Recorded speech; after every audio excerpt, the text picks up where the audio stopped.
आज मैं एक ऐसे टॉपिक के ऊपर बात करने वाला हूँ जो कि इस टाइम पे बहुत ज़्यादा ट्रेंडिंग में इस टॉपिक के ऊपर बातें चल रही है। तो मैंने सोचा मैं भी बात करूँ इस टॉपिक के रिलेटेड। देखो, अभी मोदी जी ने क्या किया है कि अपने इंडिया में लोगों को बोल दिया है कि सोना कम खरीदो। सोना खरीदने की मतलब इजाज़त उन्होंने बोला है कम कर दो। अब कम कर दो या खरीदे ही मत, ये दोनों चीज़ें होती है। बट मैं अभी थोड़ा रियलिटी बताता हूँ इन चीज़ों के बारे में। देखो, अगर मोदी जी ने बोला है सोना कम खरीदो, उसका एक रीज़न अलग है और मैं जो अपना रीज़न बताता हूँ उसका अलग है। देखो, मैं जहाँ पे बिलोंग करता हूँ, मैं यूपी से बिलोंग करता हूँ, तो यहाँ पे सोने की कीमत तो मैं बता दूँ तुमको। मेरे घर में खुद शादी थी, तो मेरे घर में भी सोने का काम था। क्योंकि हमारे यहाँ यूपी में जब शादी होती है या कहीं पे भी होती है, मुझे लगता है पूरे इंडिया में कहीं पे भी शादी होती है तो सबसे ज़्यादा किस चीज़ का काम किया जाता है? सोने का। क्योंकि लड़कियों को हमारे यहाँ क्या होता है कि जैसे अगर कोई लड़का है, उससे मतलब किसी लड़की की शादी हो रही है और तो दोनों को सोना दिया जाता है। हमारे यहाँ ऐसा होता है रीति रिवाज, तो उसको तो देना पड़ता है। तो अगर तुम ये सोच रहे हो कि मोदी जी ने बोल दिया सोना मतलब मत खरीदो, तो लोग नहीं खरीदेंगे, ऐसा कुछ नहीं है। क्योंकि लोगों का काम जब पड़ेगा तो उन्हें तो सोना तो लेना ही पड़ेगा। बाकी देखो, अगर तुम यूपी में बिलोंग करते हो या इंडिया में कहीं से भी बिलोंग करते हो, हमारे यहाँ तो चलो नॉर्मल है। मैं जहाँ पे काम करता था, हमारे सेठ मतलब मेरा सेठ था मुंबई में, तो उसको मतलब 10-15 उनको मतलब तोला देते हैं सोना। 10-15 मतलब 150 ग्राम होता है, 150 ग्राम के सोना मतलब देते हैं। हमारे यहाँ तो चलो 10-20 ग्राम बहुत हो गया। बहुत इतना मतलब दे दिया ना, तो तुम मतलब सोचो कि और आज के इस टाइम पे मतलब सोने का तुम सोच सकते हो कि मतलब कितना हाई मतलब रेट हो गया उसका, मतलब एमआर मतलब उसका पैसा कितना हाई बढ़ रहा है। मैं बताऊँ, मैं 2023 में मेरे भाई की शादी थी, तो मेरे भाई को 10 ग्राम का सोना मिला था। तो उस टाइम पे मेरे भाई का मतलब जो था 50,000 का था, और आज वही तुम खरीदने जाओगे तो 1,60,000 का पड़ेगा। तो मैं बताऊँ, अभी 3 साल ही हुए हैं और इसका दाम 3 गुना हो चुका है। 3 गुनों से ऊपर मैं बता रहा हूँ, 3 गुनों से ऊपर भी हो गया है।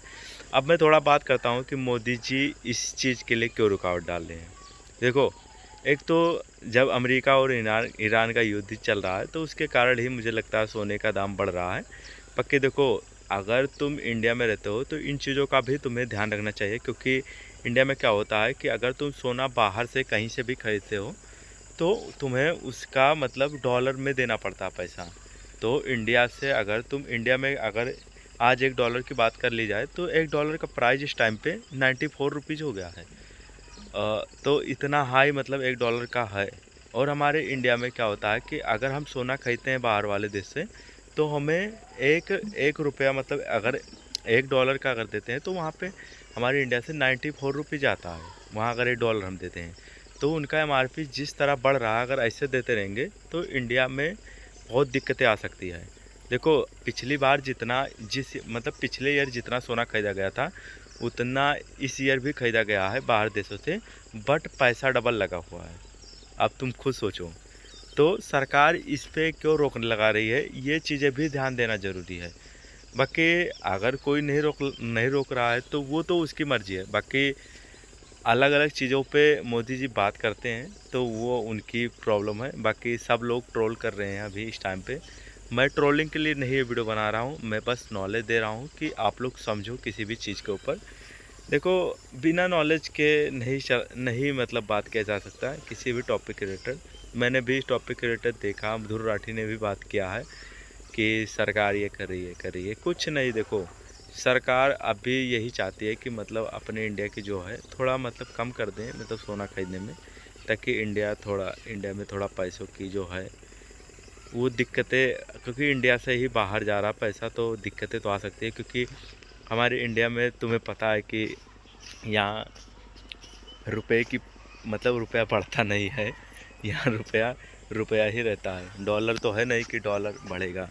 बाकी अदर कंट्री में यही तो दिक्कत है। अदर कंट्री में उन्हें मतलब अगर तुम पैसे कुछ कुछ भी खरीद रहे हो, तुम्हें डॉलर में देना पड़ेगा, और डॉलर में नहीं दोगे तो वहाँ तो होगा ही नहीं। क्योंकि बाहर जो देश में मतलब पैसा जाता है वो डॉलर में ही जाता है ज़्यादातर। और अभी यूट्यूब वाले की भी बात कर देता हूँ, थोड़ा यूट्यूब से रिलेटेड भी इसमें बात कर लेता हूँ मैं। देखो यूट्यूब से जब बाहर से पैसा आता है इंडिया में यूट्यूब, तो उसको INR में कन्वर्ट किया जाता है, तो उसके लिए स्विफ्ट कोड लगता है बाहर से पैसा मंगाने के लिए। तो ये भी चीज़ें होती हैं, इंडिया में भी आता है पैसा बाहर से, अमेरिका से जो आता है पैसा, तो वो भी तो इंडिया में आता है हमारे। तो ये भी चीज़ें होती हैं। बाकी तो हम लोग का फ़ायदा होता है ना, क्योंकि वहाँ का $1 बन रहा है तो हम लोग का फ़ायदा ना हुआ। हम लोग का 94 रुपीज़ बने यूट्यूब से अगर हम अर्न करें, इसलिए यूट्यूब पे मैं काम करता हूँ कि डॉलर तो बढ़ रहा है। और इस वीडियो में बस इतना ही। मैं कंट्रोवर्सी के लिए वीडियो नहीं बनाता हूँ। बाकी आज के इस वीडियो में बस मिलते हैं ऐसे नए टॉपिक के साथ। मैंने कल एक वीडियो डाला था अपने प्रॉब्लम रिलेटेड, बाकी उस वीडियो को तुम लोग देख लेना, काफ़ी नॉलेजेबल वीडियो है। बाकी नया वीडियो लेके आऊँगा जल्दी, तब तक के लिए बाय बाय।